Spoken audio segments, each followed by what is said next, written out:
திருச்சிற்றம்பலம். ஸ்ரீமத் கச்சியப்ப சிவாச்சாரிய சுவாமிகள் அருளிய கந்தபுராணம் பாகம் 76 அசுரகாண்டம் வில்வலன் வாதாபி வதைப்படலம். கந்தபுராணத்தில் அசுரகாண்டத்தில் 26வது படலமாக வில்வலன் வாதாபி வதைப்படலம் அமைந்திருக்கின்றது.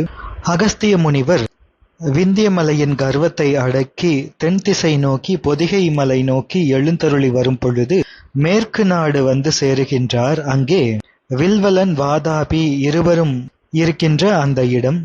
அகஸ்திய பெருமான் வருவதை கண்டவுடன் இந்த முனிவர்தான் அசுரர் பலர்களின் உயிரை மாய்த்தவர், சமுத்திர நீர் முழுமையும் முன்பு குடித்து உமிழ்ந்தவர், தேவர்களை பாதுகாக்க வேண்டி இங்கு வருகின்றார் போல. எனவே இவரை இப்பொழுதே நாம் அழைத்து வழக்கம் போல உணவை கொடுத்து அவர் உயிரை மாய்த்து உடலை உண்போம் என்று வில்வலனும் வாதாபியும் திட்டம் தீட்டுகின்றார்கள். வழக்கம் போல வாதாபி என்பவன் ஒரு ஆடு வடிவம் கொண்டு நிற்கின்றான். இலை தழைகளை மேய்ந்து நிற்கின்றான். வில்வலன் ஒரு முனிவர் வடிவம் கொண்டு அங்கு நிற்கின்றான். இவன் பொய்யான வேடத்தை தாங்கிக் கொண்டு, முனிவர் வேடத்தை தாங்கிக் கொண்டு, உச்சியின் மீது ஜட்டாமுடி, திருநீறு விளங்கிய நெற்றி, காதிலே குண்டலங்கள், ருத்ராட்ச மாலையான ஆபரணம், மேனி முழுவதும் பூசிய திருநீறு, யோகத்தண்டு, மர உரி இவற்றை ஆடையாக தரித்து கொண்டு இந்த தபோ வேடம் கொண்டு அகஸ்திய முனிவரிடம் நேராக செல்கின்றான் வில்வலன்.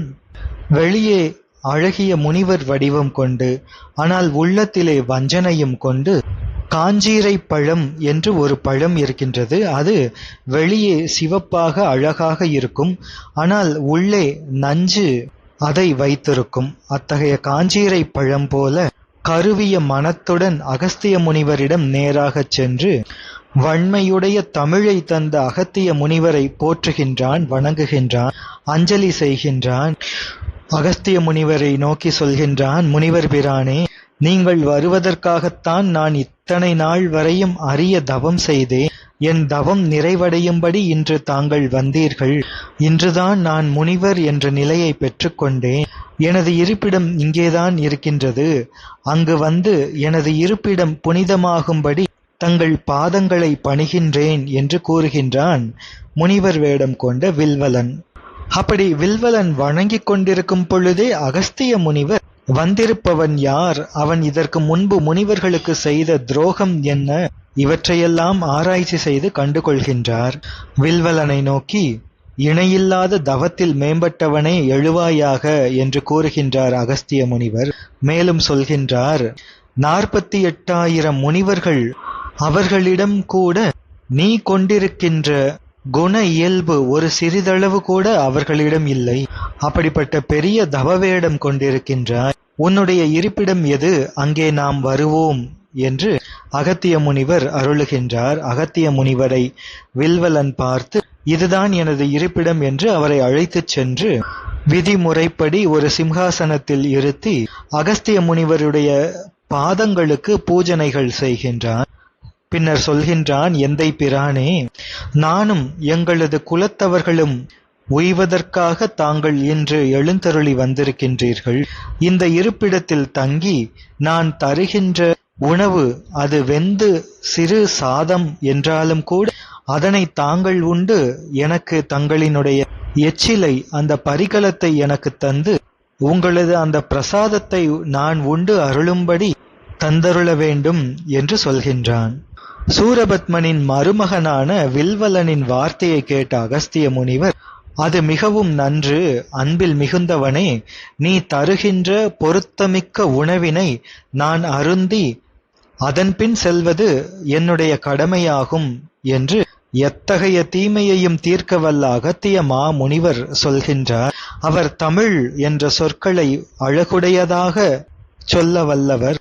தனது சொல்லின் பயனால் இந்த உலகத்திற்கெல்லாம் சேமத்தை கொடுப்பவர். அத்தகைய அகத்திய முனிவர் அவ்வாறு கூற அகத்திய முனிவரை வணங்கி வில்வலன் சொல்கின்றான், எந்தை பிரானே, மிகவும் தூய்மையாக நான் அமுது சமைப்பேன், சிறு பொழுது இங்கே காத்திருங்கள் என்று கூறி அவன் ஒரு நல்ல குளத்தில் நீராடி மிக புனிதனாகி சமையல் செய்யும் பாகசாலைக்கு உள்ளே புகுந்தான். அந்த பாகசாலையில் இருக்கின்ற நிலத்தை நீருடன் சேர்த்த பசுவின் சாணத்தினால் மெழுகி எல்லா இடத்திலும் கோலமிட்டு சமையலுக்கு வேண்டிய பாத்திரம் முதல் எல்லா பொருட்களையும் தேடி நல்ல அரிசியை நன்றாக நீரிலே இட்டு 3 முறை கழுவி அந்த அரிசியை வேறொரு மணியான பாத்திரத்தில் இடுகின்றான். தீக்கடைக்கோல் என்ற அரணியிலிருந்து உருவாக்கப்பட்ட நெருப்பை சமையல் செய்வதற்காக அந்த அடுப்பிலே மூட்டுகின்றான்.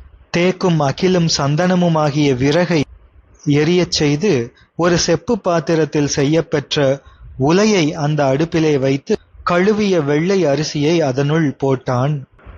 அது வெந்த பதம் அதனை அறிந்து அதனை இறக்கி பக்கமாக வைத்துவிட்டு பின்னர் சிறு தானியம் கலந்த அன்னத்தை சமைத்து அதோடு இனிய பாலிலும் சர்க்கரையிலும் விதவிதமாக செய்யப்படும் இனிப்புடைய அமுது வகைகள் யாவும் நன்றாக சமைத்து கொண்டு புதிய வாசனை வீசுகின்ற தெய்வத்தன்மைக்கு ஏற்றபடி தூய கறிவகைகளையும் செய்கின்றான்.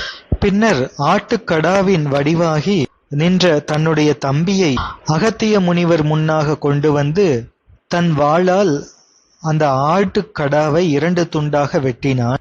வெட்டப்பட்ட ஆட்டின் புறத்தோலை நீக்கி தகுந்த முறையில் அந்த இறைச்சியை சமைக்கின்றான். அவன் எப்படியெல்லாம் இதனை சமைக்கின்றான் என்றெல்லாம் கூட விளக்கமாக கூறப்பட்டிருக்கின்றது. பின்னர் பருப்பு கறி, இனிப்பு கறிகள், புளிக்கறிகள் முதலான பொருட்கள் எல்லாவற்றையும் செய்கின்றான். ஈரப்பலா, பலா முதலிய மரங்களின் அளவில்லாத பழங்களையெல்லாம் எடுத்து அவற்றோடு சர்க்கரையையும் தேனையும் நன்கு கலந்து சுகந்த பொருளையும் பூக்களையும் வேறு வேறாக அமைத்து கடவுள் பூஜைக்கு ஏற்ற வகையால் விரைவாக ஒழுங்குடன் அழகாக அமைக்கின்றான். சமையல் செய்த உணவுப் பொருட்களின் வாசனையை தங்களது சுவாசத்தால் முகர்ந்து இந்த பூமியில் உள்ளவர்கள் விரும்புகின்றபடி உண்பன, தின்பன, நக்குவன, பருகுவன, உறிஞ்சுவன என்று 5 வகை உணவுகளையும் அதோடு கார்ப்பு, உவர்ப்பு, துவர்ப்பு, புளிப்பு, இனிப்பு, கைப்பு என்ற 6 வகை சுவையுடன் பொருந்த சமைத்து பின்னர் அமுது செய்வதற்கு வேண்டிய எவ்வகையான பொருளையும் அமைத்துக் கொண்டு விரைவாகச் சென்று அகத்திய முனிவரின் திருவடிகளிலே தாழ்ந்து வணங்குகின்றான் வில்வலன். எந்தை பிரானே, தேவரீர் இவ்வளவு நேரமும் பெரும் பசி வருத்த மிகவும் நொந்துள்ளீர்கள் போலும், மேனியும் வாடியுள்ளீர்கள். தமியேன் உங்களுக்கு வேண்டிய உணவு எல்லாம் சமைத்துள்ளேன். உங்களது தளர்வு நீங்கிக் கொள்ளுமாறு உணவருந்த வாருங்கள் என்று வேண்டுகின்றான்.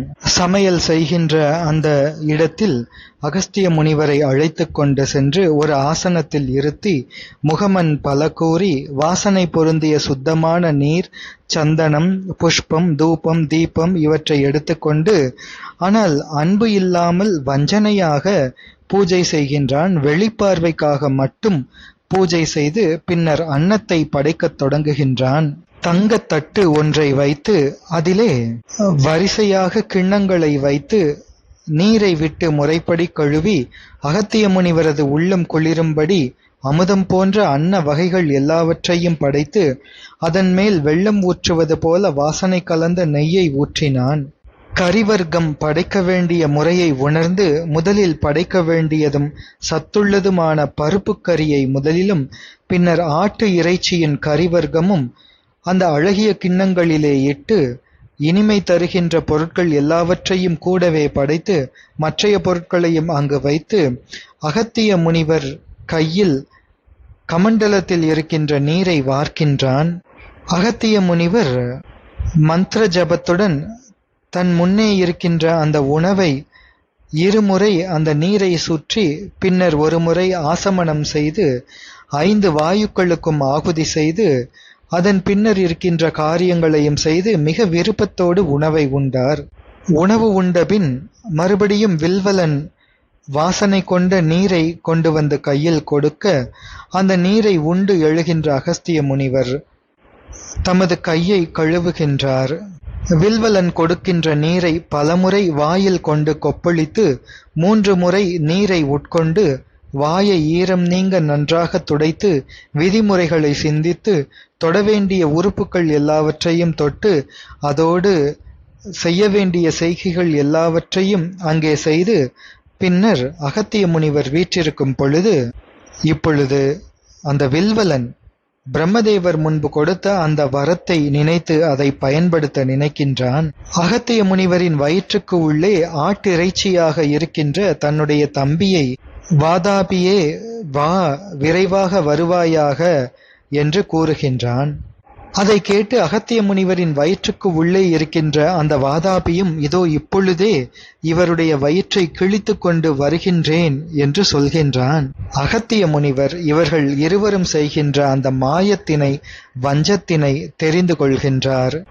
ஆட்டு இறைச்சிக்கரியாக சமைக்கப்பட்டு இப்பொழுது உண்ணப்பட்ட வாதாபி என்பவன் அந்த ஆட்டை வெட்டியதும் அது எப்படி உயிர் போய் மாண்டானோ அதே போன்று என்னுடைய வயிற்றின் உள்ளேயே இந்த வாதாபி இறந்து ஒழியட்டும் என்று அகத்திய முனிவர் தன்னுடைய திருவயிற்றை ஒருமுறை தடவினார். அப்பொழுது காட்டில் பற்றிக்கொண்ட பெரிய நெருப்பில் ஒரு சிறிய புல்லு செடி ஒன்று எரிந்து சாம்பலாகி இறந்து விடுவது போல வாதாபி உள்ளேயே மாண்டு போனான். அதை அறிந்து கொண்டதும் இந்த வில்வலன் தன்னுடைய அசுரனான அந்த பழைய உருவத்தை எடுத்துக்கொண்டு அகத்திய முனிவரை நோக்கி கோபமாக ஒரு தண்டாயுதத்தை எடுத்துக்கொண்டு அகத்திய முனிவரை கொலை செய்ய நினைத்து வருகின்றான். அப்பொழுது அகத்திய முனிவர் தனது கையில் தர்பை ஒன்றை எடுத்து அதை சிவபெருமானினுடைய அஸ்திரம் என்று நினைத்து விடுகின்றார். அதனால் அந்த அஸ்திரத்தினால் வில்வலன் மடிந்து போகின்றான். இவ்வாறு வில்வலன், வாதாபி இருவரையும் சம்ஹாரம் செய்த அகஸ்திய முனிவர் அங்கிருந்து புறப்படுகின்றார். இவ்வாறு வில்வலன் வாதாபி வதைப்படலம் நிறைவடைகின்றது. தொடர்ந்து காவிரி நீங்கு படலம் அதனை சிந்திப்போம். திருச்சிற்றம்பலம்.